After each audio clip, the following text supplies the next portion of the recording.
Petroglyphsinthesky Ultimate UFO Show with your host, Jeff Warlock.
Today we have a very special guest joining us today. He's the former Ancient Aliens TV host for Tucson, Arizona, as well as the leading UFO investigator in Phoenix, Arizona. He runs a Facebook live show called Petroglyphs in the Sky. I would call him the king of the petroglyphs and one of the best UFO hunters in the United States.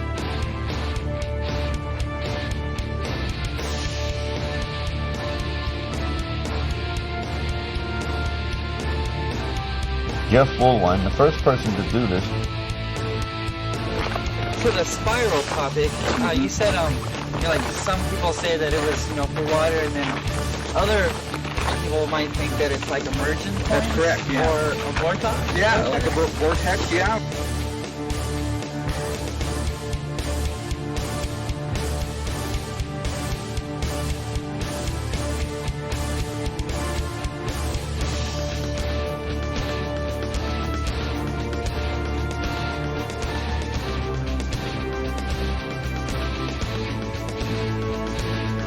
Clearly, the holocron we're seeing things in the sky as we're seeing now, strange objects, strange lights, if you will. They didn't have video cameras back then. They had stone boulders to record something significant, something to remember in history. They wanted to copy this down so people would understand what had happened here.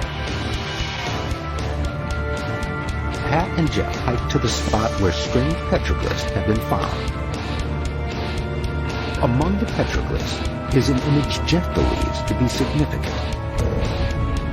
You'll notice this interesting line here. It has a block here, a block here, a block here, and a line. In today's world, what we like to call them is barbells. Barbell-shaped UFOs, like this one videotaped over Phoenix on January 24, 2005, are well known to modern researchers. It's possible that local tribespeople were inspired to record their own sightings on these very rocks nearly a millennium ago.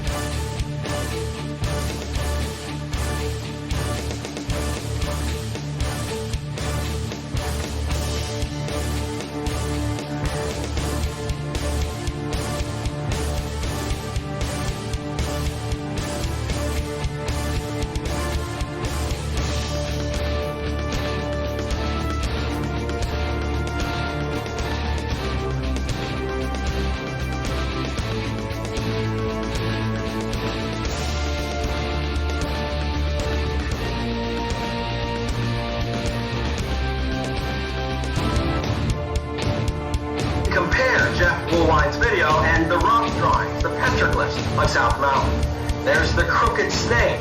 Here's his video. He took this picture of an image he says is on the rock. There are a few others. Let's give a nice insertion welcome to our special guest, Jeff Woolwine.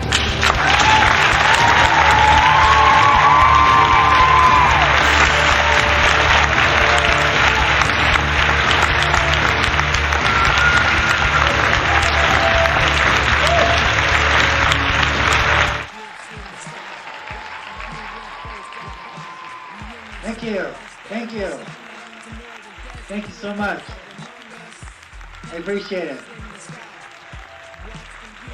Thank you. Good to see you again.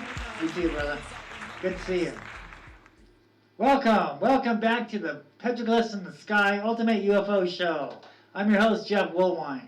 You know, we got a great show for you tonight. I've got a video, right? I think it was filmed, not too sure where this video came from, but I think it was filmed in California. Now, the person who filmed this didn't get back with me in time for the show, but I think this was filmed in California. It's like a fleet, right? It's like a fleet of orbs. Now, we all seen these fleets, you know, in Mexico. Matter of fact, I had a fleet pop up above my head back in 2009, I believe it was. And there was just so many orbs in the sky, right? And like these two flying white serpents was there in the middle also. But this fleet that was seen and video recorded, I think, in California was pretty spectacular. I mean, these things are like flashing in the sky. And they're like making this line across the sky. I don't know, you're just going to have to see it. So we got that coming up. And we're going to talk about the Phoenix lights that are connected to the Phoenix, Arizona lost history. Now, this hasn't been talked about in 80 years.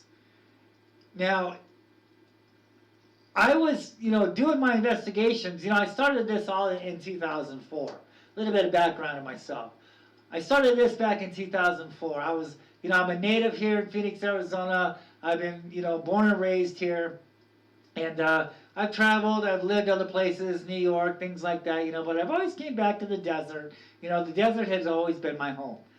And so, as a boy, as a child, growing up, I remember seeing these lights in the sky. I remember seeing these orbs, in the sky.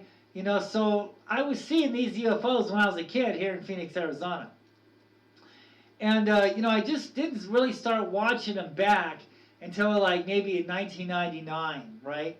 And then I went to New York, and then I was in New York, upstate for in 2001 until like at the end of roughly in the middle of 2004.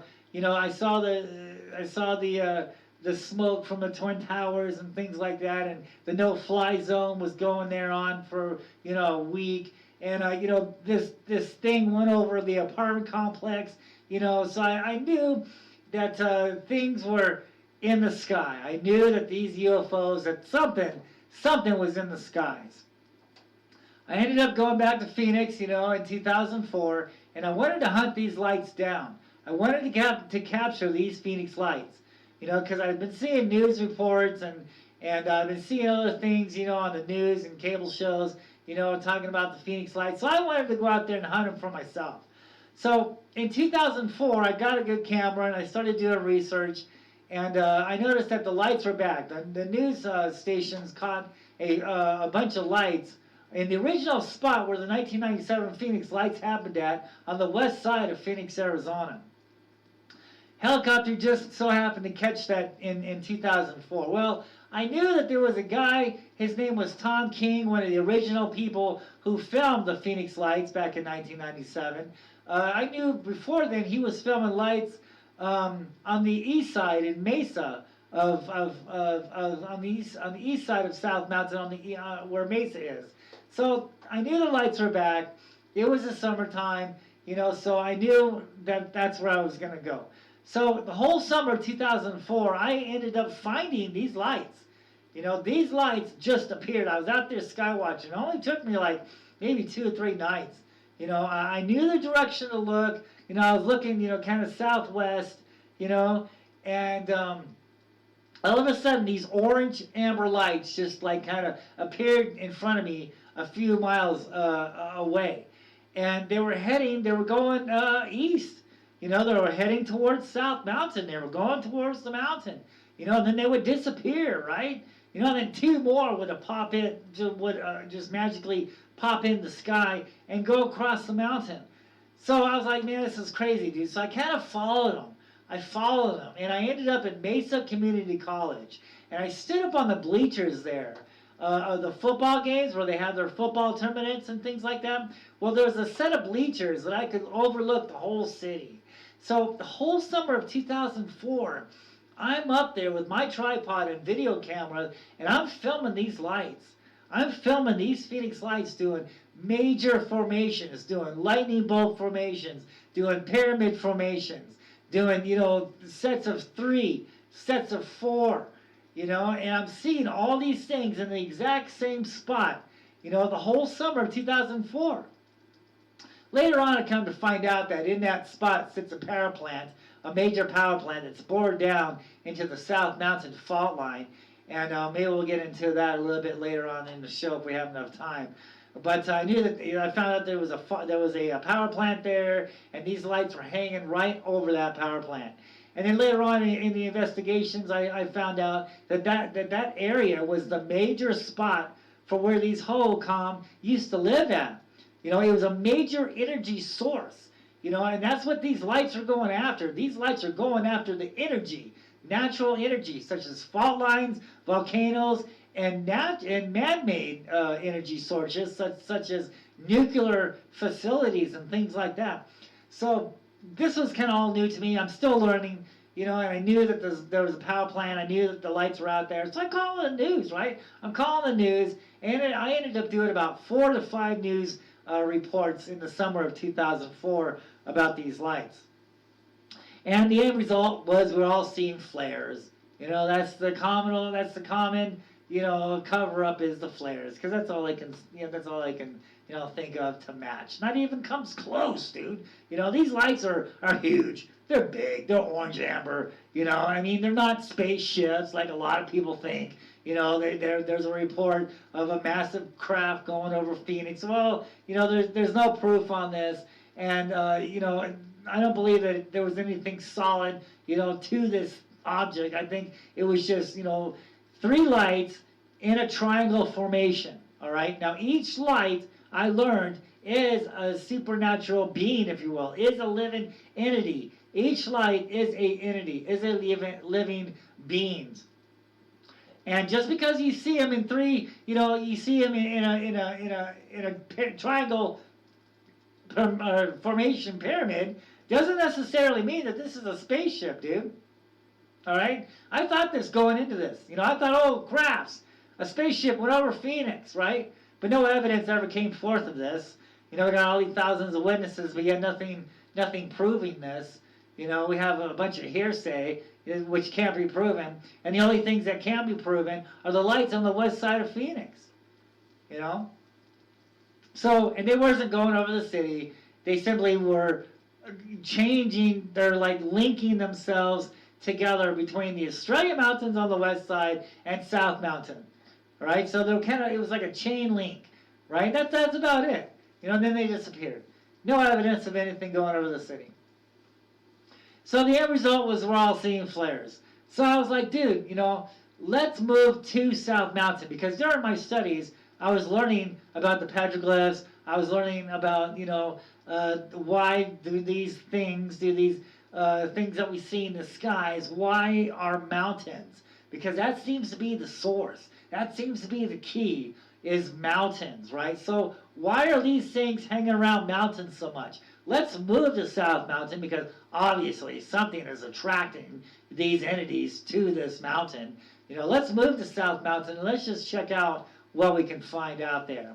So I moved in 2005. I moved about a mile or so away from the east side of South Mountain, and it didn't take me long. Didn't take me long at all. I saw these things in the sky coming down on the mountain, and actually going in the mountain. And then later on, I found a shaman, a Native American, and he took me up on South Mountain, and he explained about the spirals and how there were doorways, and for these beings, for these supernatural entities, and he was talking about the giants, right? He was talking about all these crazy things, and I'm thinking to myself, well, how? Because he's saying that, like, the spirals, if they end down on a crack, You know, if the spiral ends at a crack, well, that crack is the doorway for these entities, right? So I'm thinking, dude, well, how can a big spaceship get into a little crack like that, right? Until I realized what we're dealing with here is not technology, man. Is what we're dealing with here is some kind of living being, living entity, if you will. I mean, it's not technology. This is not technology. It's not nuts and bolts. You know, it's not this little, you know, crazy guy, little gray guy with big eyes running around the neighborhood. Dude, no, that's not what's really going on here. What's really going on are lights in the sky, orbs, flying serpents, flying snakes, Quetzalcoatl. You know, we have the exact same type of petroglyph carvings on South Mountain as we do, as we read about, as we hear about the feathered serpent, Quetzalcoatl in Mexico. You know, look at Mexico sightings. You know, there's a lot of these worms, of these snakes flying in the sky above Mexico. Well, I'm here to tell you, I was filming these things also in Phoenix, Arizona, and I started off in 2005. That's when I first noticed it. But this has been going on for at least over 1,000 years, when the first Hohokams first lived there, you know. And so the more I was hiking on South Mountain, I spent, you know, well over 15 years researching South Mountain, watching the skies above South Mountain, traveling. You know, I spent 15 years, I didn't, you know, I spent about 3 years on the east side of South Mountain videotaping these things coming and going, you know. And then, you know, over the years I moved, and every time I moved I noticed that each there was different spots where these things were attracted at, you know. So I learned that there was other spots around the valley, you know, that harness these things, that these like spiral doorways, vortexes, if you will, you know, like in the sky, would just magically appear in the sky, you know. So I learned that it wasn't just South Mountain, but there was other parts of the valley that these things were coming and going from. Mountains are the keys. I mean, I do believe, and I have witnessed, you know, them coming out of one mountain, going across Phoenix, Arizona, into another mountain. So, for instance, they would come out of South Mountain, go across Phoenix, and then re-enter into what's now known as Piestewa Peak or Camelback Mountain. Okay, so other mountains are around the Valley of the Sun also. You know, so it's like all these doorways, all these vortexes, you know, is around this valley. And this is the reason why these things are attracted here, is because of the fault lines. Because these mountains, you know, was created by volcanoes, you know, and the energy attracts these things. And it has everything to do with the sun. Okay, now that's another secret. When the sun gets in the right position during the seasons, during the equinox and the solstice, you know, it really attracts these things. You know, it actually, the sun gets in line with these fault lines. It gets in the right position of these energy spots, and it's like it opens up these doorways for these entities. It attracts these entities to these energy spots here on the earth.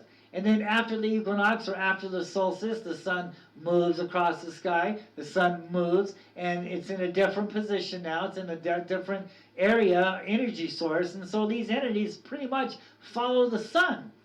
You know, this is the reason why so many of these tribes that we read about and that we examine, you know, are sun. Some of them are sun worshipers, but a lot of them were, you know, watching the stars, watching the sun, watching the moon. You know, it had everything to do with these entities that we see in the skies today. And so, yeah, you know, that was a big, major discovery. Now, we're going to talk about a little bit more about this. You know, I learned, you know, as I'm up there on South Mountain, I'm finding stuff that the archaeologist, you know, is not telling us. You know, I'm finding incredible evidence of, you know, like tombs. You know, like stuff that's buried there. It has been buried there a very, very long time. And I'm finding petroglyphs, rock carvings, of what we see in like Mexico as far as the Mayans. I'm finding Mayan rock art out there. I'm finding Spanish conquistadors rock art out there. I found a petroglyph of a king, and he's looking at a tomb. This is one way we can follow the petroglyphs. Okay, because when we look at the petroglyphs, we're not just supposed to look at the art itself. You're supposed to include the whole landscape, because this is what the artist is trying to include. This is what he's telling us. This is what he's showing us. Look at the landscape. Okay, just don't look at the art. Check out the landscape. The landscape has everything to do with the art. And so what this king from the Spanish conquistador, his eye is looking in between two pyramid hill mountain tombs. Two pyramids. He's looking in between two pyramids. And the one on the right, this is on Holberg Trail. Those of you who live in Phoenix, Arizona, check out Holberg Trail. We're going to talk about Holberg here also. All right, and look at the two pyramids. Once you get onto Holberg Trail on Central, okay, and you look at those two pyramid hills, that first pyramid, there's a tomb.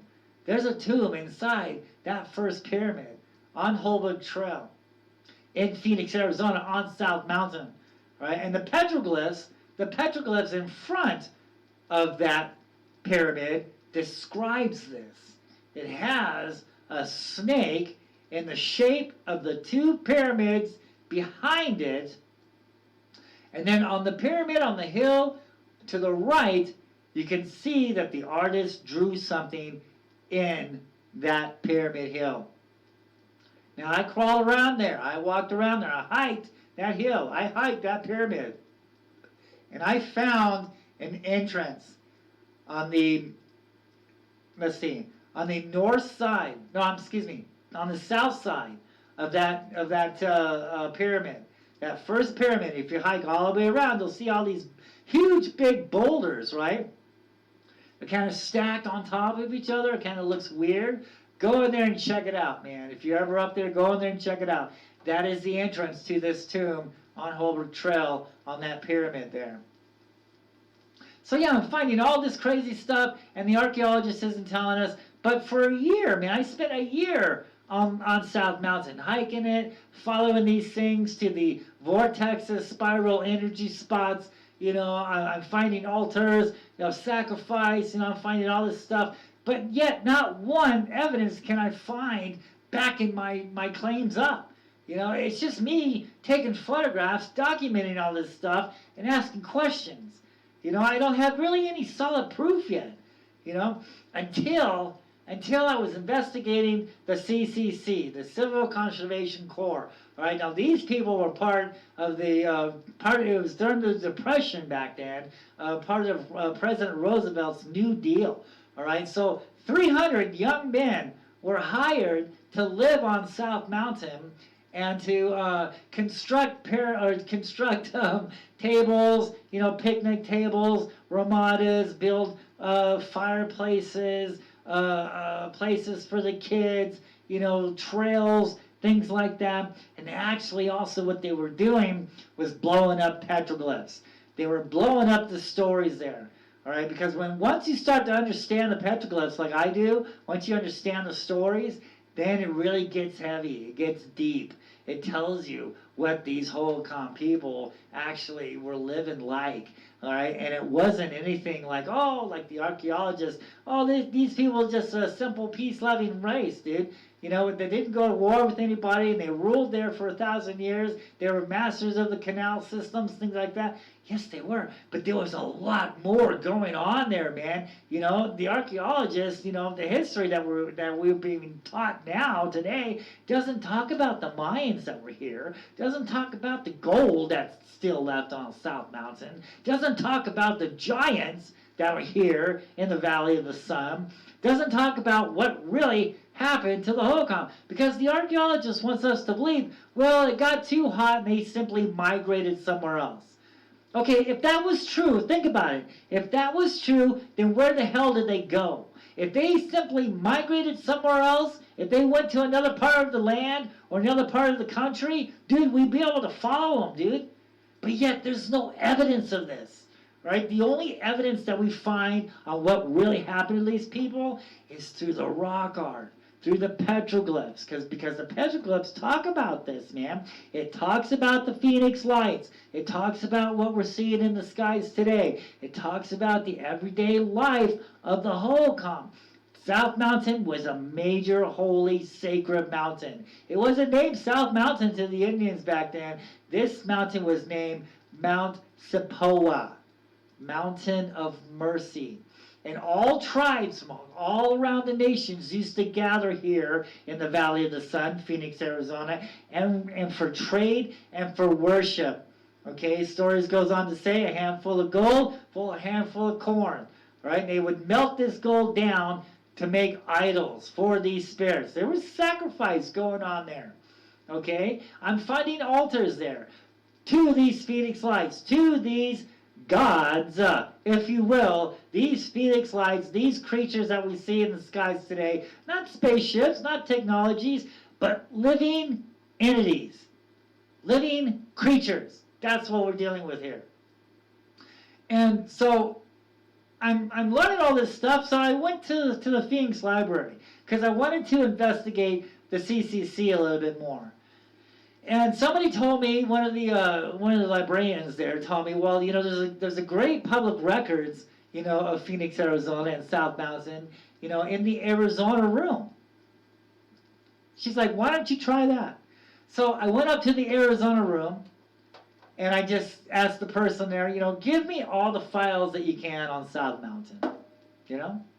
And they came out with like about 5 folders of South Mountain, you know. And one that really caught my eye was a folder named, what was it? Phoenix Park and Recreation Parks, South Mountain, 1959, I believe, and older. Okay, and once I opened up that folder, boom, there was everything from the first park ranger, Charles Holbert. Charles Holbert documented what was going on. Now, he was the first park ranger here in the 1930s up until the late 40s. And the Indians trusted Holbert, and they told Charles what this mountain consisted of, how holy and special South Mountain was, how it attracted these spirits of the earth and sky. And it went out his journals. He talks about this. He goes on to say that the Mayans were here. Okay, it explains on what happened to the Holcomb. Okay, it explains how everything kind of disappeared, was taken away, was gone, was vanished. All right, and how that there's still tombs on South Mountain with the gold from the Mayans, because the rumors say, the stories say, that the Mayans are going to come back and reclaim the gold that's on South Mountain. We're going to show you this. I'm going to show you this tomb. I'm going to show you something in this, you know. And we're going to talk about this a little bit further because this is important. This is history. This has not been talked about in 80 years, but yet I have proven it. I have documented it. Not only has I been on the mountain, I have photographic evidence, I have video evidence, okay, but I found proof in the library, in the Arizona room. I keep wanting to say the government office, the government room, you know, because that's kind of basically what it is, right? But technically it's not, okay? It's in the Arizona room, you know, but it's under, you know, Phoenix Parks and Phoenix Recreation Parks, South Mountain, 1959 and older. Okay, that's the folder that you want to go to in Phoenix, Arizona, in the downtown Phoenix Library, at the Burton Bar Library, okay? Check it out. Go and verify this, all right? Now, I have documented this, all right? And so it talks about the tombs. It talks about what happened to the Holocaust. We're going to get into that. We're going to get into that shortly. But first, we're going to talk about some petroglyphs. Yay! So these petroglyphs was photographed in Phoenix, Arizona. These photographs I'm going to show you here.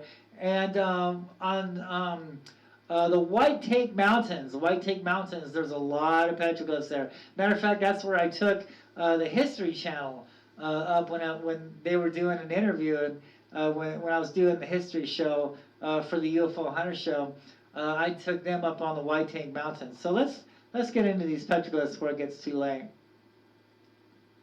So this rock here, okay, so remember how I told you that we're supposed to look at the whole landscape, all right? Not just the art, but the whole landscape in itself, okay? So look at this, look at the art here. We have a very elaborate, petroglyph panel here. And up on the top there, let's stop on the top. I have more photographs of this. We're going to see a little bit better photographs coming up here pretty soon. But look at that. See that little barbell in the middle there? Now there's a waterfall to the right of this trail. Okay, when you keep passing up this petroglyph, passing up this rock here, there's a waterfall to the right. And when you look at the bottom right there, you can see on how they put a waterfall in that. See those little lines on the bottom right there? That's the waterfall. Okay, so in the middle of that is like these barbells. You see that? I was explaining that on the History Channel there. You see that barbell? We have many barbell carvings out here in the Valley of the Sun in Phoenix, Arizona. And we see a lot of barbell UFO entities in the sky. And that's exactly what this petroglyph is talking about. It's telling us that this barbell is coming out of this waterfall. We have something up on the upper right here.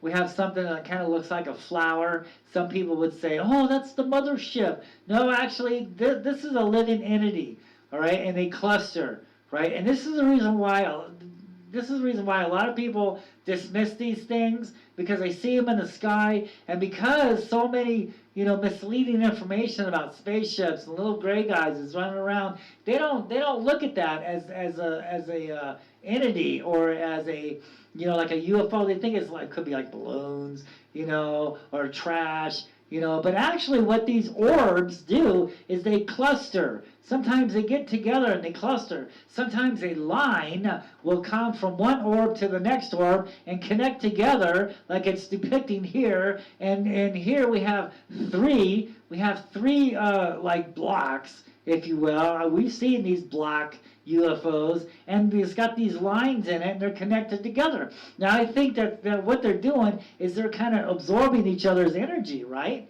And I think that's probably what's kind of going on there. So when you look up here, there's like little flower up here in the upper left. That is not a ship. That is not a flower. Those are orbs, man, and they're like clustered together. Okay, and then that little V shape on the bottom there, that V shape, you see that where it leads into these barbells? That's the canyon. That is the canyon.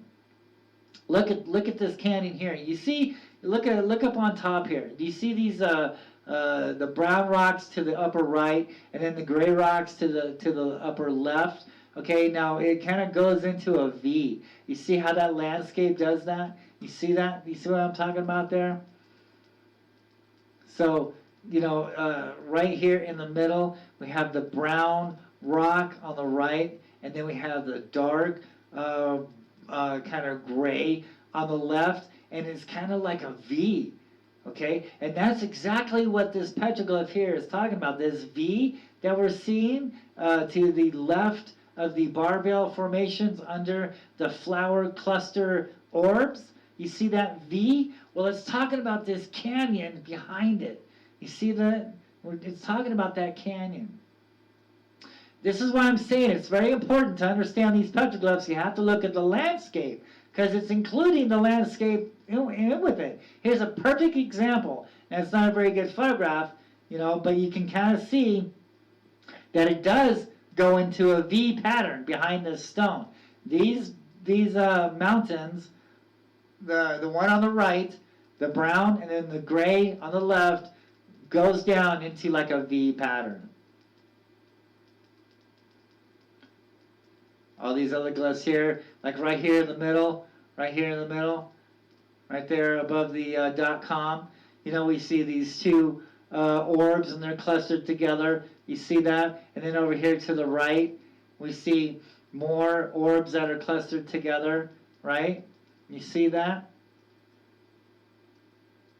So yeah, this is how you can understand the petroglyphs, and it's not just graffiti, okay? They're telling a story here, right? They're letting us know what's going on in this land. Let's take a look at this petroglyph. Now here some would say, oh, that's an alien, dude. That's an alien. Look at him, right? He kind of does, right? He kind of does look like an alien, doesn't he? And then you see those squiggly lines up there on top. See those squiggly lines? That is like these flying snakes, or these flying worms, or these flying, serpents, if you will. So these things are flying above this guy's head. See that? It does kind of look like an alien, doesn't it? Now, I would kind of like maybe protest about that. I don't think he's really an alien. I just think that he's some kind of spirit. He's some kind of entity that's taken the shape of man. Because the part of the story is well, I won't get into that just now. We'll wait until. We'll wait for the next segment before we go into that. Let's get these petroglyphs out of the way first. Now here we go again. Here's on top of that rock that we just talked about. You can clearly see the orbs.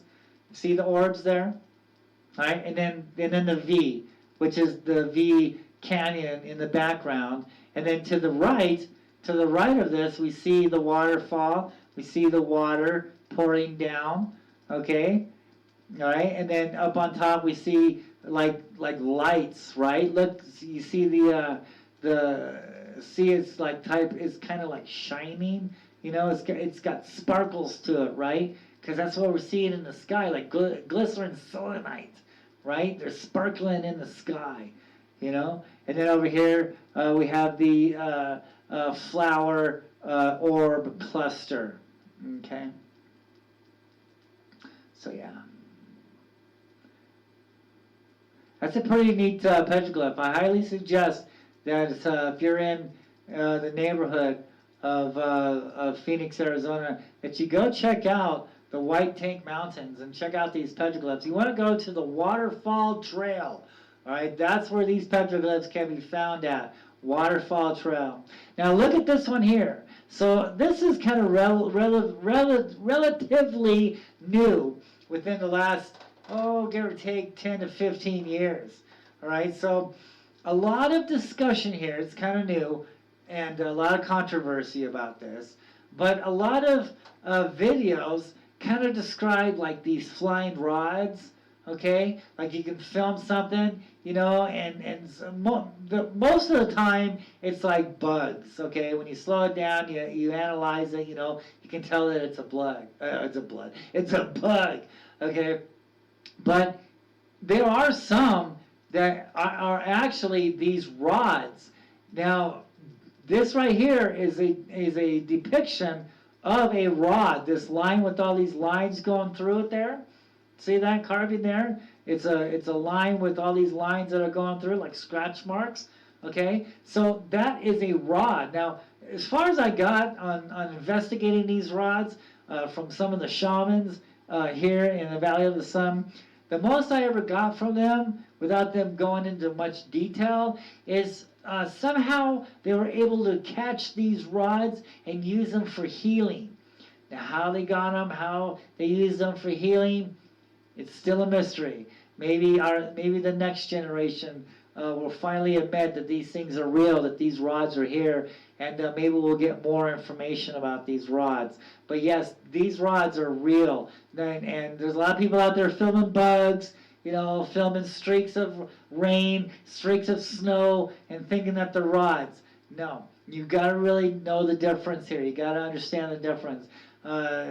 These rods, they're quick. Sometimes they have these little lines that are going through them, okay? Sometimes they have these lines, as this is depicting here, of lines going through it, okay? Now, I have seen real quick, when I was watching South Mountain from my kitchen window, had my camera ready, it was so fast, I did see what looked like a big centipede.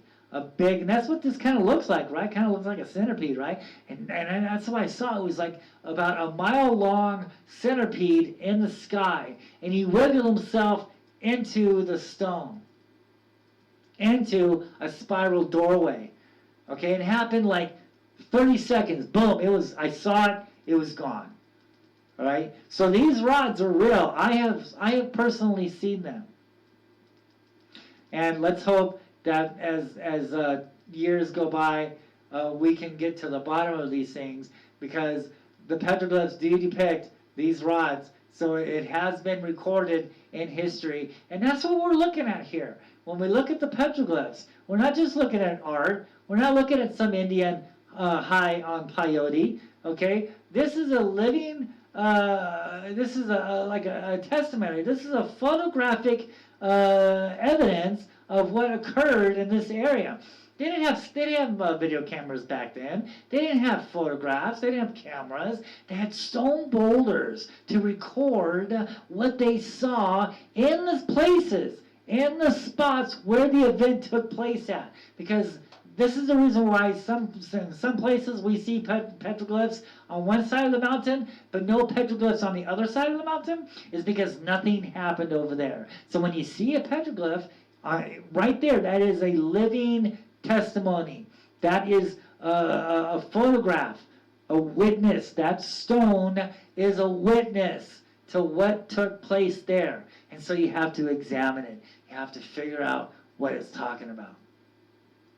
This is why you have to look at the whole landscape when you're looking at the petroglyphs, because the Indians are talking about the landscape. I think this next picture, not this one, I think the next one will talk about this a little bit more. Now look at this here.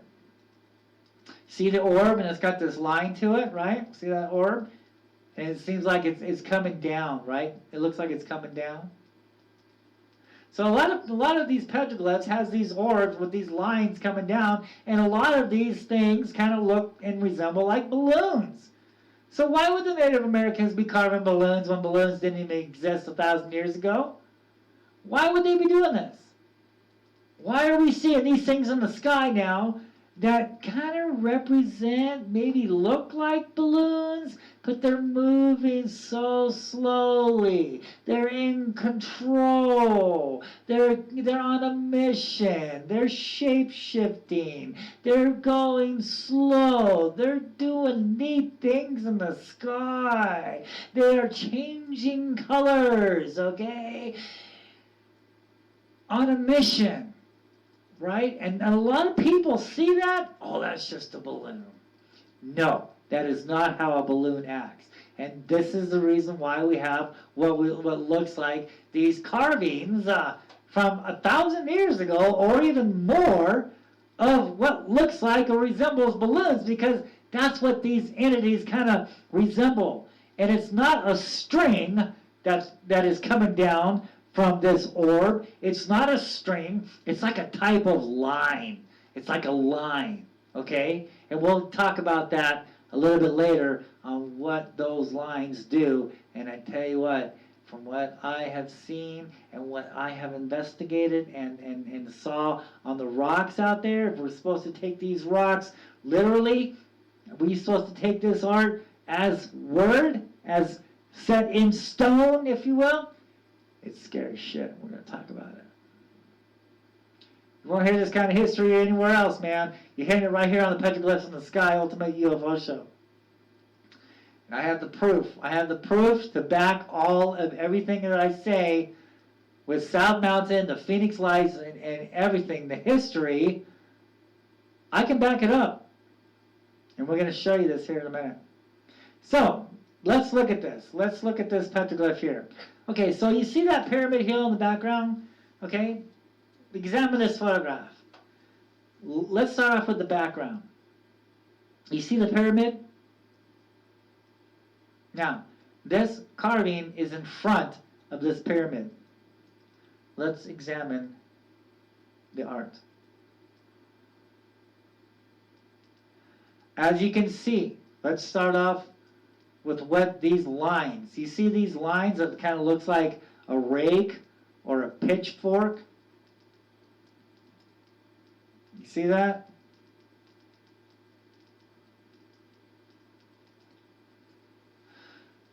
Now look how the middle of it looks like a middle finger. Look how it's pointing straight up at that pyramid. See that? Look at that for a minute. Examine this. Look at that. Do you see how that line is cutting through the fork, cutting through the rake, and it even has, let's look at it a little bit further now. Look at that. Look at that. You see that little, looks like an arrow on top of that? You see that? Let's see if I can get that bigger. See if I can get that bigger. Look at that. Okay. See that? You see those two lines on that? Okay? You see that there? It's going towards the pyramid, and it's got these lines on top of it, like an arrow. It's like an arrow, right? Now, what does that remind you of? When you see this, what does that resemble? What does that look like to you? All you archaeologists, all you people that, I'll give you a hint, that like the Egyptian pyramid tombs. Okay, there's a hint. The Egyptian pyramid tombs, the ceilings from the tombs, so the rocks that were placed in such a manner, so the weight of the rest of what's on top does not cave in. Understand this? This is what the Egyptians did. When the Egyptians made stuff like, for instance, they call it, what is it? The king's chamber. Now look at the top of look at the way the roof is, the way the ceiling is. All right, and some of these other entrances to the pyramid, you'll see how it's like it's an arrow. It's like an arc. Okay, they stacked them in like a pyramid. Okay, and this is to support the weight on top, so the ceiling doesn't collapse. You get it? You understand where I'm coming from now? So when we look at this petroglyph here, and it's pointing to the pyramid behind us, behind this rock, it's pointing to that pyramid, but it stops right there. Could this be a chamber inside? Could these lines actually be chambers, actually be hallways in this pyramid stone behind it? And could there be an entrance point here on the bottom right where this petroglyph panel has been chiseled out so we don't know about this? Look at this. Is there a doorway? Is this a hallway that we're looking at? You see how it's cut out on the right there? How it's chiseled out on the right? Right? There's pieces of that stone that's missing. Now look right to the left as it starts to chisel out. Now go up, see the hallway? The hallway goes up, the hallway turns right, the hallway goes up, the hallway goes left. And look at all these other hallways. And then the main hallway in the middle going up into a room with a roof holding the weight from the top of the pyramid. Just like what we see in the Egyptian pyramids on the ceilings and the hallways and things like that to support the weight so the chamber does not collapse inside. This is what I believe this petroglyph is depicting. There is, not only is this a pyramid, which is significant, it's a pyramid, dude. But also, the petroglyphs is telling us, look, there's a chambers. There's many chambers. We've got 1, 2, 3, 4, 5 hallways, and then 1, 2, 3, 4, 5, 6, 7, 8 more hallways, all right, leading into probably burial chambers. Some kind of chambers, something is buried in this mountain. This is what that petroglyph is depicting. It would be so great to actually go excavate this, to go check it out and start digging, because I guarantee you there's too much petroglyph information to suggest that, you know, this is how you understand, this is how you read the petroglyphs. You include it in with the art, and it's telling us that there's a roof supporting the weight from the rest of the mountain, protecting the hallway, protecting the chambers. That's in this pyramid mountain. Isn't that cool? So let's look over here. Let's look over here to the left here. We have these squiggly lines. Now, you know, here again, we're talking about these entities, UFO creatures, if you will. Okay, so like these flying worms. Then over here to the right, all right, we see a light. You see how it's like kind of it's sparkling. It's depicting that it's being lit up. You see that, and it's got these lines through it. Got the line through it, and then it kind of resembles the sun because the lines are coming from it. But I don't believe that it's a sun. And for instance, it's too small, and it's got these lines going through it. And this is not how the holocoms carve sun petroglyphs. This is not how they do it. Without that line on that, and maybe a little bit bigger, I would have to say that would be a sun. But right now, what I'm saying is that is a light. That is a phoenix light. That is a light seen in the daytime, and it's growing. It's morphing into these lines. It's got these lines coming out of it. Over here we have another orb, okay, and then look at that. It's got the line, right? See that line coming down? We're going to talk about that line here when we start talking about Charles Holbrook and the lost city of Cibola, the city of gold. And so yeah, you see that orb there, and it's got this line. It's not a balloon. Not a balloon, people. It's not what we're dealing with here. We are not dealing with balloons. The Native Americans did not see balloons, and this is not a balloon that is carved on these rocks, okay? So, let's get that straight. So over here to the left, we got another creature. It could be another chamber over here. It could be talking about another chamber in this part of the mountain here, over here in this area here. It could be what it's talking about there. So, but yeah. I believe that what we're dealing with here is a chamber, is a tomb in this pyramid hill. Isn't that cool? That is so cool. Okay, we got another photograph here. Here we go. This is on the white tanks, and you can see on how this orb, you know, it's got this line through it. You know, that's an orb that we see in the sky, and it has this line. You know, so that's another orb that we see in the skies today. Then it's got these other things over here that we're going to talk about probably later.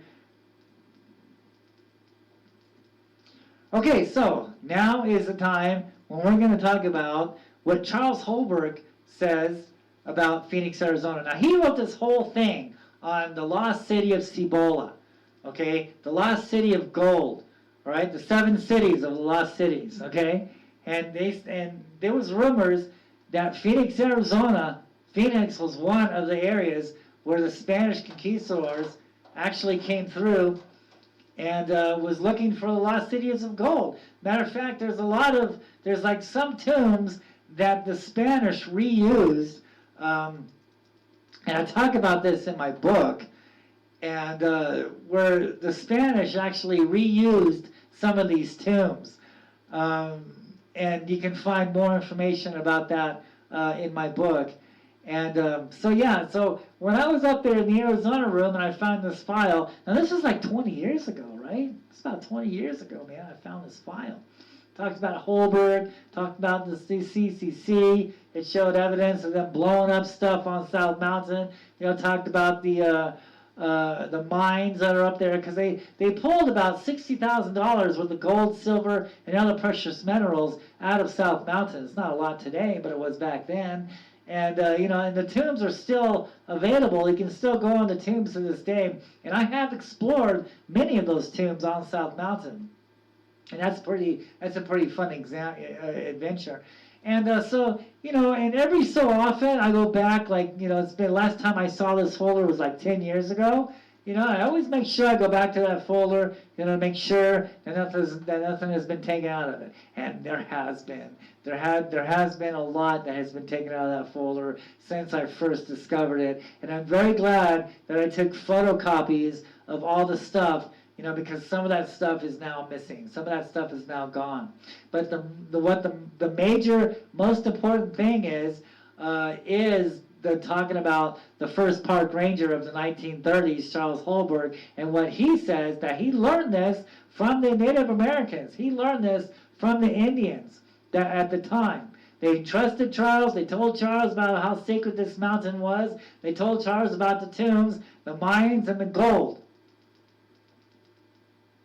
So every few years, I want to go back there and make sure it's still in there. Now, I wasn't able to get to the folder, so I called up the library yesterday, and I verified the folder was still there. And a very good friend of mine, another good investigator, Toby Jones, I want to say shout out to Toby, say, hey, thank you so much. She went down to the library, because I have another, the reason for all of this is because I have this investigator, all right, and he's looking into my stuff to see if I'm credible or not, because I'm not saying anything that I can't prove, all right? I'm talking about the tombs, I'm talking about the holocaust, I'm talking about the Phoenix Lights, I'm talking about what Charles Holberg says about the Phoenix Lights, the earth and sky, all right, the spirits. I'm talking about what the Phoenix Lights is. I'm talking about the Mayans that left the gold in the tombs. I'm talking about all this stuff that hasn't been talked about in 80 years that the archaeologist doesn't talk about. I'm talking about the altars, the sacrifice that was going on South Mountain. But yet no one's talking about this. But when the verification is in the library of Charles Holberg, and him and his son, you can find all this information on my website, and you can find my website there to the left of me right there. You got to type in the whole thing, p9.hostingpod.com / at petroglyphsinthesky.com / Now you can find all this information. So my good friend Toby Jones went up there and verified, because I just wanted to make sure before this detective went over there and dug up this file, because I wanted to make sure it was still in there, because my credibility, dude, is at stake here. I've really had this investigator, and he's investigating my stuff. He's analyzing my videos once again, and maybe during some of these other shows, I'll tell you how the outcome comes out. But yes, right now I'm being investigated, thoroughly about what I say and what I claim. And so I wanted, someone to go and verify that the documents are still there, because this is my ass on the line here, dude.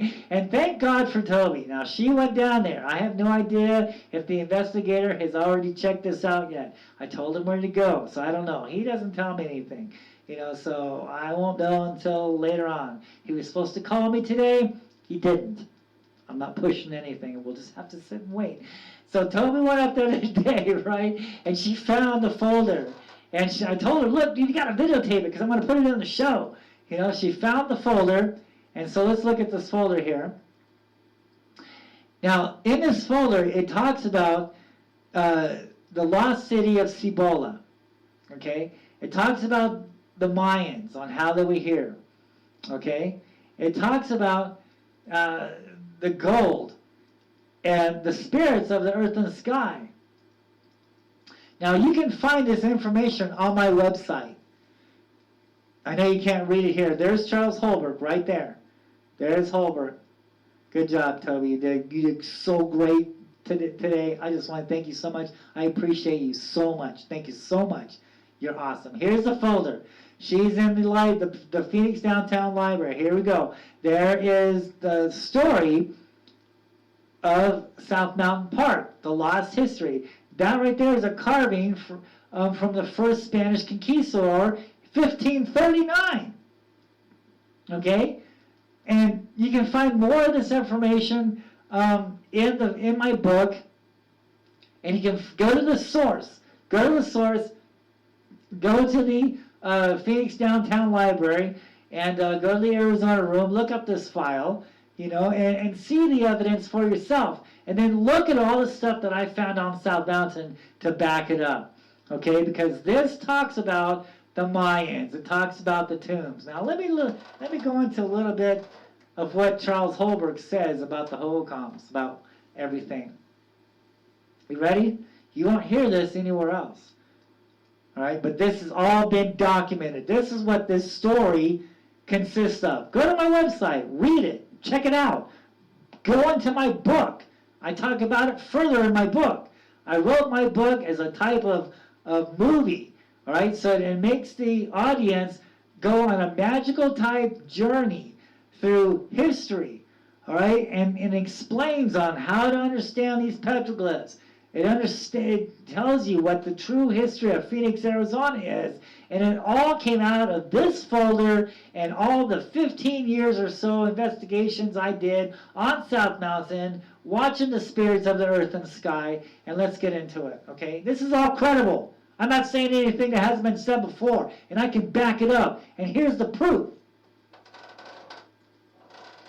So, here is the real story of the Hohokams. Now, Hohokam means the people who are gone. It's a Pima name. And the Pimas consider themselves ancestors to the Hohokam, much like the tribe, the To'oda Odom tribe. They sometimes consider themselves ancestors to the Hohokam also. Okay? But Hohokam is a Pima word for the people who got taken away. The people who are missing. The people who are gone. Because we don't know what happened to these people. They ruled here in the Valley of the Sun for 1,000 years, and then one day they were gone. They were here, they were gone, that was it. And this right here, all right, now not only this tribe in Phoenix, Arizona, but a lot of other tribes around the world happened at the exact same time. When they were conquerors, they were rulers of their land, and then all of a sudden they just disappeared. They're gone. Okay? So what goes on here is for 1,000 years they were masters of the canal system. All right? This story says that tribes from all over the nations used to gather here at South Mountain, now formerly known as Mount Cibola, Mountain of Mercy. They would perform sacrifice. They would see these spirits of the earth and sky. Okay? AKA Phoenix lights to us, AKA UFOs, AKA these entities that we're seeing in the skies. Not spaceships, not crafts, but living creatures, living entities. Okay, so when the story goes on to say, when the Hohokams first arrived on this land, it wasn't a dried up land that it is now. It wasn't a desert. It was a tropical-like landscape type setting, and we find evidence from all the dried up washes on South Mountain, all the dried up waterfalls and things like that. I mean, when you look at the landscape, you can notice on South Mountain the landscape kind of changes. It's kind of neat, and so I won't go into that yet for another show. But the landscape kind of changes. So we know, just looking, at the landscape, we know that it wasn't always a dried up desert. That at one time it was a tropical-like landscape. Okay, and when the Hohokams first arrived here, now the story says that they came from Mexico. They came from Mexico into this valley. And they didn't know how to live here. So these spirits of the earth and sky came up out of the sand world, came down from the heavens, and taught these people how to survive. They taught them the secret ways on how to hunt, how to survive, how to live. In return, they worship these things as gods. This is the story here that you're looking at in this file over here to the left of me. This is a story that you can find on my website to the left of me. This is a story that you can find in my book. Now it says, Holbert goes on to say that the tribes used a handful of corn for a handful of gold. Right? And then they would melt this gold down into gold idols and things like that, you know. And they would perform sacrifice to these things that we see in the skies today. You know, just as we're seeing, you know, just as the stories talk about this in Mexico, and the Mayans, and the Quetzalcoatl, and the flying serpents, and the sacrifice, and all that crazy stuff, that's the exact same stuff that's happening here in the Valley of the Sun, now known as Phoenix, Arizona, formerly known as Mount Cibola, Mountain of Mercy. This went on for 1,000 years. And, you know, this story that I found, okay, it's interesting too, because, you know, I've searched everywhere on the explanation of all this crazy shit, dude, trying to figure out what the hell's really going on. I've gone with all these other theories of spaceships and little green men from Alpha Centauri, but none of that shit really added up. What added up was the stone boulders that has the photographic estimates, the photographic testimony, if you will, the evidence of what happened here. And also some of these scrolls, such as what we read in the Babylonian texts, as far as like the Anunnakis, and also some of the scriptures that we find in the Bible. Now, I'm not talking about religion here. I'm kicking religion out the door. Religion has no purpose here whatsoever. I'm talking about stuff that is credible to what we see and understand that's carved here in the Valley of the Sun. Because it says in Genesis 6, it says that these Nephilims came down out of the heavens and taught these people who were there how to survive. They were the people then living at that time, worshiped these things as gods, and these things took the brides of the man's wife, and out forth came giants and all this crazy things. Well, you know what? All these petroglyph stories that I'm finding on South Mountain and around Phoenix, Arizona, consists of the same story that we read in Genesis 6, consists of the same stories that we find in the Babylonian text, that consists of the same stories as the Anunnaki. It is the exact same damn shit. This is a major cover-up that's going on here. This is something they do not want you to know. But yet the evidence is there. And I'm the only one that has truly investigated this. The archaeologist, yeah, he knows what's there. But he's not saying anything. You know why? Because he doesn't want people to go out there and start digging up the tombs. He doesn't want all this stuff disturbed. And this is why they're still there today, not disturbed. We'll go into that here in a minute. But the evidence that I'm finding, the stories that I'm finding, consists of giants. I found many petroglyphs of giants on South Mountain. I find evidence of giants on South Mountain.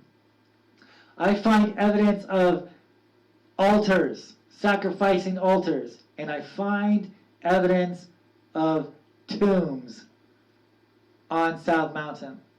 Now here is a tomb that I discovered on South Mountain, and I think this is one of the tombs that's Holberg, because, back in the day, Holberg, the story goes on to say that Holberg was in charge of protecting these tombs. He was in charge of keeping this stuff, buried. There's a lot of stories, especially like, because his son wrote a book, about his dad. I found that in the library also, and I took photographs of the pages. I put it on my website. You can see that, and it talks about how how his dad used to chase people away, and I think it's either this story here or in the stories that I read from his son. But his dad used to chase people away from digging up the tombs and things like that, And this video up here, right above me, I'm actually showing a tomb that I discovered in 2005, and I believe this is one of them that Charles was talking about. Now look at this here, okay? I'm going to point. Now look at the rock here. You see how this has been cut? Look at the precise how it's been cut. You see that? And these boulders, that piece right there, that chunk, is now at the bottom, is over here to the entrance of the tomb. This is the entrance right over here. Now these rocks were broken up, pushed over, and this one that was over there on the right on the top was picked up, I believe, by a giant and thrown into place. This stone slab was thrown into this area to conceal, to cover up the door into this tomb. Now this is right in front of Pyramid Hill, a Pyramid Mountain. Now you can see on how they pushed this over. Look at the slab. Now look, they pushed somebody big, huge, powerful, pushed those rocks over. Now look at the wall here. Here's what I'm saying. Here's where the evidence that this rock that was once over there on the other side was picked up and standing where the cameraman is now and thrown into position where it's been stayed here for at least 1,000 years. And we can find with the evidence. Look at the scrape marks on the wall. You see the scrape marks on the wall there? This boulder was thrown and bounced off that wall and skidded down into place.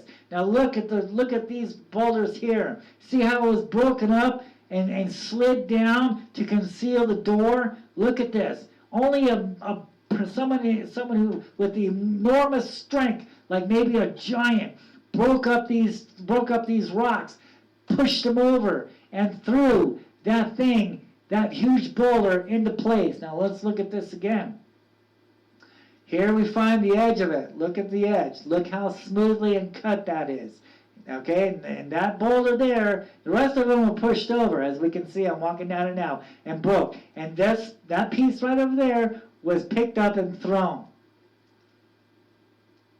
This piece here that I'm talking about, this piece here used to be up on top, and it was picked up and thrown. And you can see the scrape marks on the wall. You see the scrape marks? Look at that.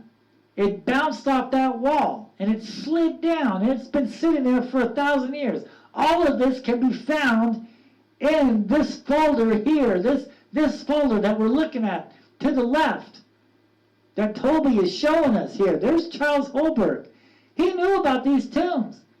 He's talking about these tombs. This isn't the library, dude. I'm out here on the video above me. I'm showing the tombs. He's talking about it. Evidence is in the library. I'm showing it. Okay? How much credible evidence do you need? Look at that. Look at that. Somebody big and powerful threw that stone into this. Look, you can see how it bounced off the walls there. This is just one evidence that I have discovered on South Mountain. This is just one thing that I've found. And more you can see in my book. When I show the altars, I talk about the altars, So, and apparently, from what Holberg says in these stories that Toby's gone through over here on the left, it talks about these tombs hiding the gold left by the Mayans. Now, the story goes on to say that actually, the Phoenix Lights, and these spirits of the earth and sky are actually watching, they're guarding the gold for the return of the Mayans, because all of this crazy shit is going to happen one day again. history has a tendency of repeating itself, and we have to learn from our history. And this is what our history talks about. Our history says that the mines were here in Phoenix, Arizona. The mines left gold, maybe other things. Because this tomb here, the petroglyphs, you can read about it in my book, there's petroglyphs on this tomb.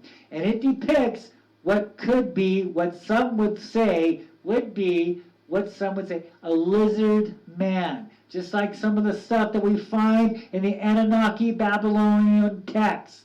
Okay, now this is talking about, could be a lizard man buried in this tomb. And I'm sure there's a lot of gold and other stuff in with this tomb also, but I'm sure that something is in this tomb here. There's evidence there. You know, the government, I believe, not the government, but the Spanish conquistadors. Now, someone went around South Mountain. I'm finding these Roman numerals. There's Roman numerals in front of this tomb. I think it's number 6. Okay, and someone has gone around to most of these tombs and documented, you know, on where these tombs are at. All right, more of that. I show photographs of that in my book. So yeah, this isn't the only tomb here, and someone else has documented it. As a matter of fact, you know, on my website also, I show coordinates on where you can find this tomb on South Mountain. I show coordinates. I show more detail. I show the petroglyphs in my book and on my website to the left here. All right.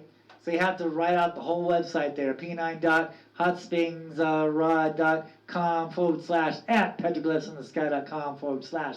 I have to type in all that, right, to get to my website. There you can see the tomb and you can see other stuff.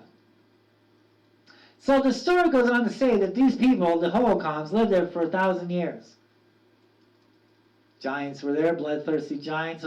There's evidence of the petroglyphs. There's evidence, you know, of other structures that have been torn down or blown up by the CCC that were constructed by the giants. You know, and a little bit more about the giants. You know, real quick here before we run out of time because we're on thin time tonight. Is, you know, we got this mountain over there to the east of us called, I can't do it when you can't think of the name, the Superstition Mountains.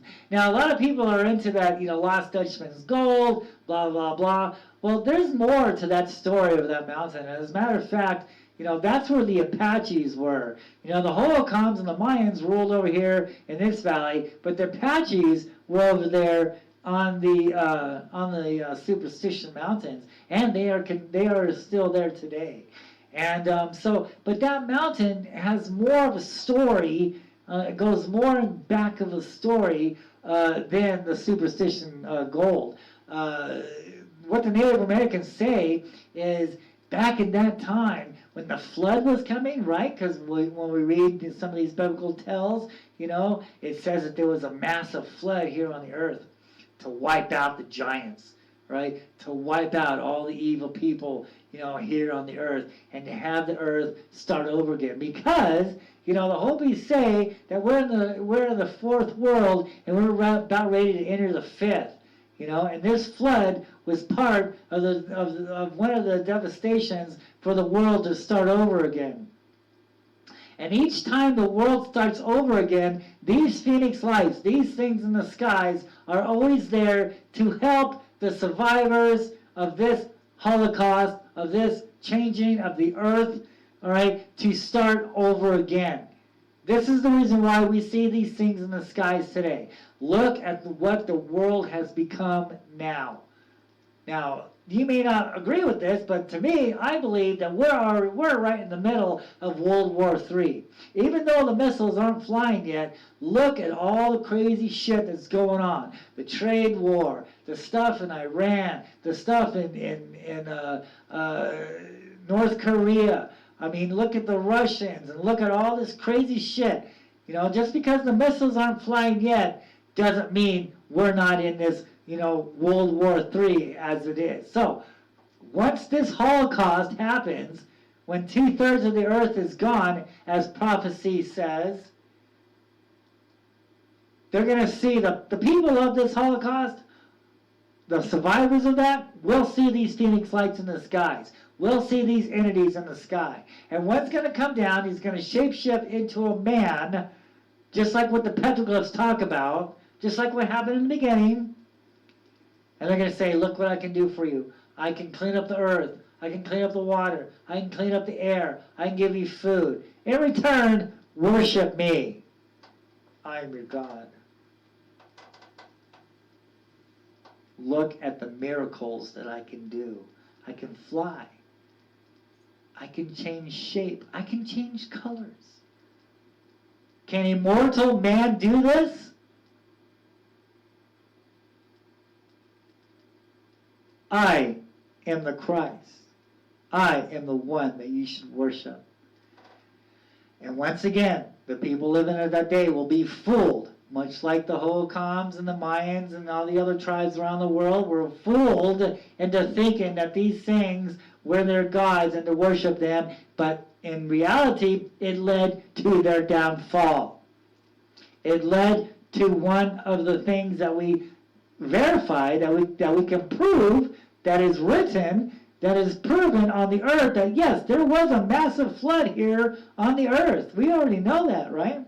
So when the waters were coming, here in Phoenix, Arizona, here in the Valley of the Sun, here on Mount Cibola, Mountain of Mercy, when the floods were coming, the giants got scared, and they said, run up on this rock, run east, run to this rock. And the lead giant went up there, and he raised this rock up, but the water still came. The giant raised this rock up again, but the water was still coming. This giant raised this rock so high, and the high as a mountain, but the waters kept coming. And in his last bit of strength, because he didn't want his people to drown, he immortalized them. He turned them all to stone. And when that happened, that's when the water stopped. And now, looking at the Superstition Mountains today, we can see the water line on the Superstition Mountains where the water had stopped. And now we can see the giants that were turned to stone still standing on that mountain today. And then the lead giant on the bottom of the mountain, he's like in this robe. Okay? And there's other giants that were turned to stone. There's one on Camelback Mountain. They call it, Mummy Rock or Mummy Mountain, But Camelback Mountain has a giant there. He's been turned to stone. He was hiding. He ran up on that mountain. He didn't want to drown. But instead he got turned to stone. That's what the Native Americans say about the Superstition Mountains. So they lived here for 1,000 years, right? And then one day, for reasons unknown, story says it right here. Toby's showing you. It's in the library. It's in the folder. It's in the Arizona room. Look at that folder. See that? This story says that when the sacrificing stopped, the spirits of the earth and sky got pissed. Some say that the devil came from the east and took the Hohokams away. Some say the spirits of the earth and sky took these people away. And we can verify this on the petroglyphs out there. And this is where these lines that I was telling you about earlier, on how these orbs and these lines coming down from, and people would mistake them as balloons. Those lines are depicting picking up men by their heads and carrying them off into the sky. Some of them depict barbells, and they're absorbing around this man, and he's taking them up into the sky. Not only men, but sheeps and coyotes and other stuff. This line would come down from these entities, and this line would be used to pick creatures up and taking them off into the heavens, man, never to return. And the Native Americans around there who know about this story, and it's really hard to get them to actually talk about this, because you know what? We really aren't supposed to know about this information. We're not supposed to know about the Phoenix Lights. We're not supposed to know about the tombs. We're not supposed to know about this real history because it's scary and it's a type of taboo. And if someone like myself and like you are seeing these things in the skies again, this is a type of prophecy. That means shit's gonna hit the fan. That means we're at the end of the fourth world, and almost the fifth world is about to begin. And this is the reason why we're seeing them in the skies today. Because the fifth world is about to happen. Could be in our generation. This is why we're starting to see so many of these entities. You know, as the years progress, as it gets closer and closer and closer to the final days, to the end of days, you know, that we're in. We're seeing more and more and more of these creatures in the sky. We are seeing signs and wonders, dude. Just like some of these prophecies at the end of days, we will see signs and wonders in the sky. Well, dude, I'm telling you, man, we're seeing that shit right now, man. You know, we're seeing these wonders. What the hell is that, brother? You know, we're seeing these lights. We're seeing these creatures. We're seeing these entities in the skies today, and much would be the fallen angels, the ones that were cast out of heaven. And because another secret is, these things live here among us. They're not from outer space. Nope, not from outer space. Now the Anunnaki text, the Babylonian text, says that some left. Does it say a spaceship? No, it does not say some left in a craft. It just says some left and some stayed behind. This is what we're seeing today, are the ones that were left behind. Because they changed, they shapeshift, they changed the likeness of man. All right? So, yeah, they were here, all right, and they are continuing to still be here. So, this folder here, over here, is telling us that when this Holocaust was going on, when these Phoenix Lights, these entities from the east came and took these people away, there were people that saw this was going on, and they were afraid, and they hid in caves until it was all over with, and they were afraid. They knew that it was not safe to live in this valley anymore. They knew if they were going to continue to live in this valley, then eventually they would have to go back to war with these spirits of the earth and sky. It's all in this folder that Toby's showing you right here. It's all in the book. It's all in my book. It's all in the website there.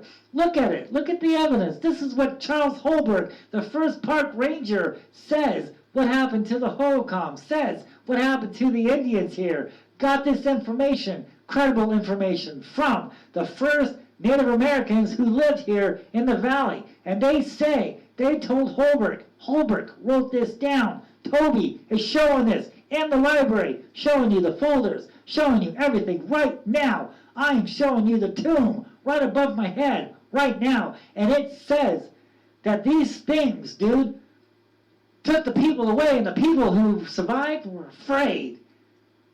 And they cursed this land. They cursed Phoenix, Arizona. They cursed this Valley of the Sun. And so they piled all the gold. They buried all the gold. And this text here, the one Toby's showing you right now, says that the gold was as tall as the highest saguaro cactus and was big and round as the sun. And they buried this gold in these tombs on South Mountain, and they left this valley and vowed never to return again, never to come back and live in this valley. They cursed this valley. They cursed this land. And that's when the land dried up. It was, remember I told you in the beginning, it was tropical-like landscape. Everything was beautiful, tropical, California-ish. It was great. Water, not anymore. That's when the land became dry and desolate as it is today. Because the sky spirits got upset and they stopped everything. They stopped everything because the sacrifice stopped and it dried up everything. And the people knew this. And the chiefs or the leaders of the tribe that survived understood this, that it was wrong. It says it. It says it in the documents here. They said that it was wrong to stop the sacrifice. So they committed suicide on the altars of South Mountain because they knew that they led their people astray by stopping the sacrifice. And that's what led their people to be taken away by the Phoenix Lights, by these things in the sky that we see today, by these AKA UFOs. The leaders of the tribe understood this, so he committed suicide on the sacrificing table. And the people that survived, they left. They vowed never to return to this land. And they went back to their homeland. The story goes on to say that they stopped in Casa Grande for a number of years. And they taught those people how to build canals. But eventually their quest was to go back to Mexico, back to their homeland. So for 400 years, nobody lived in Phoenix, Arizona. Nobody lived in the Valley of the Sun. Nobody lived next to that mountain of mercy, lived next to Mount Cibola. Now there was tribes living on the outskirts of the valley, and they saw the Phoenix Lights. They saw these things in the sky. They saw these flying serpents. They saw these flying diamonds, and they were afraid, and they knew not to step foot into that land. It was cursed land. 400 years this went on, until Jack Swelling came around and said, look at the farmland here. This is in my book. Look at the farmland. Look at the canals left by the Indians. You know, look at this would be a great place to start a new city, start a new land. So, out from the ashes of the former civilization rose this new civilization, now known as Phoenix, the fiery bird that rose from the ashes of the people who got taken away by the Phoenix Lights, by people who were chased by the bloodthirsty giants, by people who committed suicide on the sacrificing tables, by people who left gold inside the tombs on the mountains around the Valley of the Sun. All of this was born out of the ashes on where we live today. It's all in this folder. It's all in this folder. Good job, Toby. I discovered this folder 20 years ago. I spent 15 years verifying what's in that folder. I know what I'm talking about. I have proven it. Now, if we can just get at least one tomb open that's on South Mountain. Not all of them, mind you. Just one. If we can get at least one tomb open, that would be great. That would be awesome. Just to verify, all of this. But I think it's time that we understand what really happened here in Phoenix, Arizona. I think it's understand for this story to be told again. And that's what I'm doing. I'm resurrecting this story. My wife seems to think that Charles Holbrook is working, his spirit is working through me. And it's very possible. It's very possible. Because without me, Charles Holbrook would still be buried in that government, in that library folder, and his information would still not be talked about to this day. It's been 80 years, people. It's been 80 years since this story has been told. But I'm not saying anything that hasn't been said before, and I can back it up. I proved it. I've been on South Mountain. I have hiked that mountain. I have found all the evidence to suggest what that folder is talking about.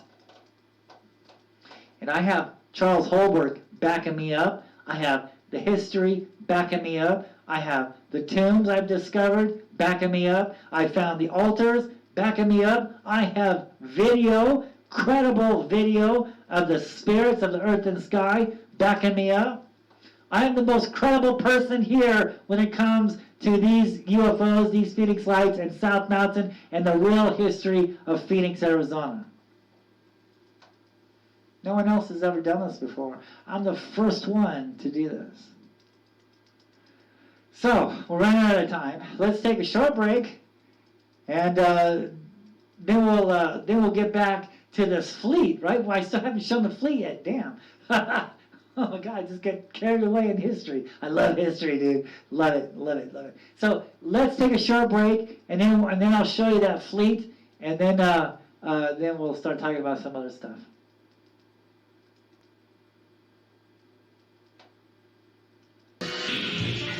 You are watching the Petroglyphs in the Sky Ultimate UFO Show with your host, Jeff Woodwine. UFO sightings that match Native American rock art from long ago. Only on the Petroglyphs in the Sky Ultimate UFO Show. Tell your friends.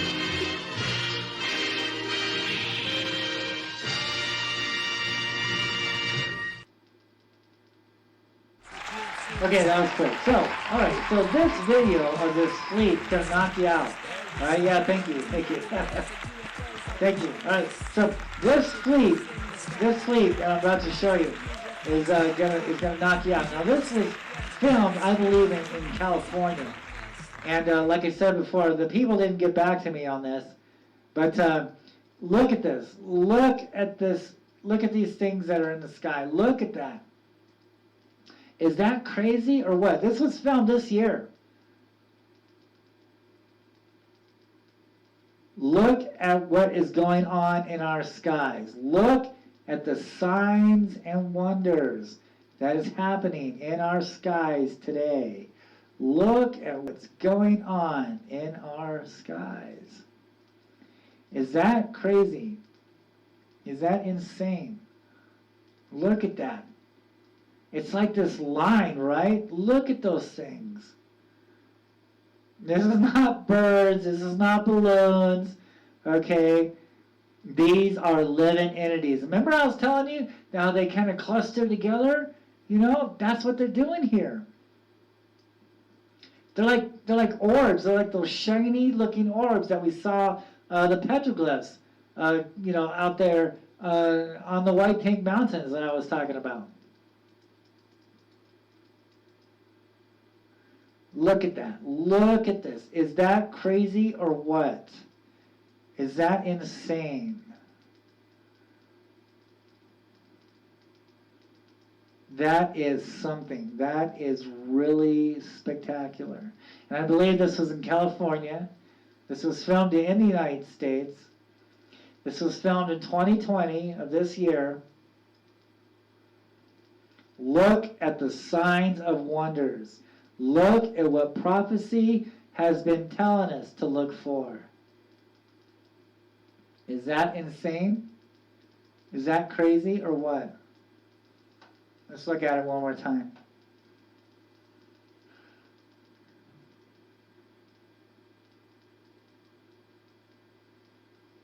Here we go. So they're trying to find it on the camera. This is raw footage.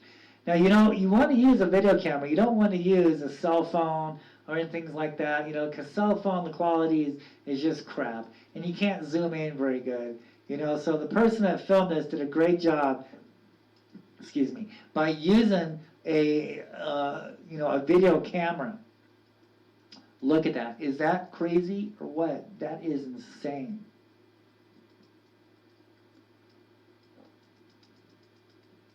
So remember, you want to use a regular video camera, and you want to show how the object leaves the sky.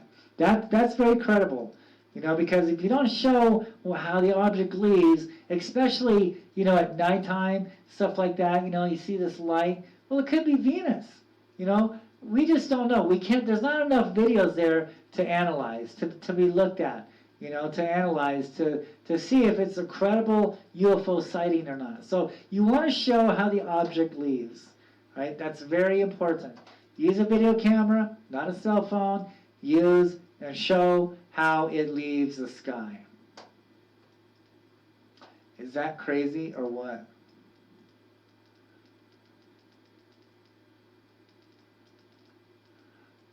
Great job. Great job.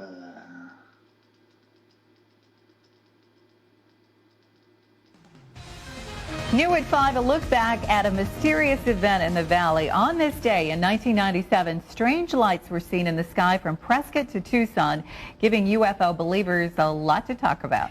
And for the last 12 years, they have been doing a lot of talking about those Phoenix lights. Brandon Klein's in the Information Center with more. Brandon? Phelan, Sue, those Phoenix lights were explained in the day. We were told that they were actually flares, but that does not satisfy the believers. A handful of people here in the valley believe this was a visit from far beyond, and they don't think this is the last. It's pretty incredible once you witness it. To call Jeff Woolwine a believer would be an understatement. He has dedicated his life to researching UFOs. Without that film, I believe that we wouldn't be discussing this topic today. Video cameras are the weapons for UFO activity. The Phoenix lights of 1997 had a big impact on him. Since then, he never misses an opportunity to try to convince people what's out there. Clearly, there wasn't any airplanes dropping these lights out. They simply just seem to pop in the sky and then pop out. Woolwine points to petroglyphs at South Mountain. He believes indigenous tribes also witnessed lights in the sky and drew what they saw. They're prehistoric pictures of something historical that had happened hundreds of years ago. But there are doubters, lots of them. Hikers and bikers at South Mountain say UFO theories are a little out there, so to speak. Military aircraft. Could have been flares. But Woolwine says he'll keep watching the sky, searching for answers. Brandon Klein, 12 News.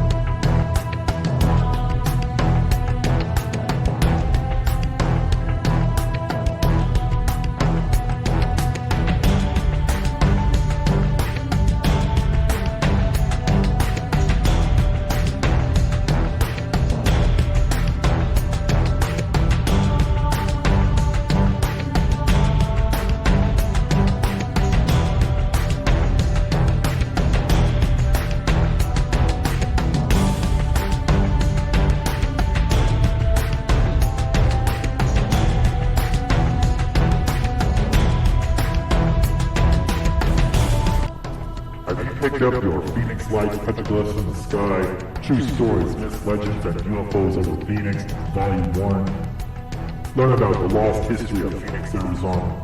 Learn about the petroglyphs carved on a sacred mountain, now known as South Mountain, that holds the path to the Phoenix Lights and the UFOs over Phoenix. Pick up your copy today. Phoenix Lights, Petroglyphs in the Sky, True Stories, Myths, Legends, and UFOs over Phoenix, Volume 1. Find it on eBay, Barnes & Noble, and any source where books are available.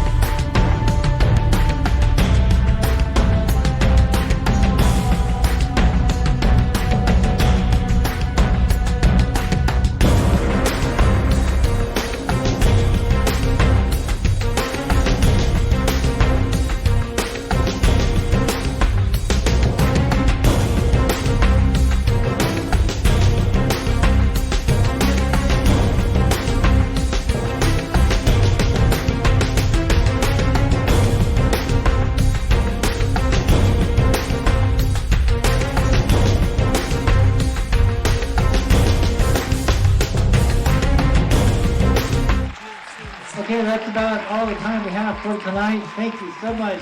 Thank you. Thank you so much for checking out the Petroglyphs in the Sky UFO show. And if you have any petroglyphs that you want me to analyze and look at, I'd love to talk about them. Message me, email me, let me know how you like the show. And if you have any UFO footage, send them my way. Make sure that you like and share this video. And we'll see you guys next time. And take care. And make sure that you keep your eyes on the skies, because you never know what you're going to see. See you next time.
Until the next exciting episode, keep your eyes in the skies. You never know what you might see.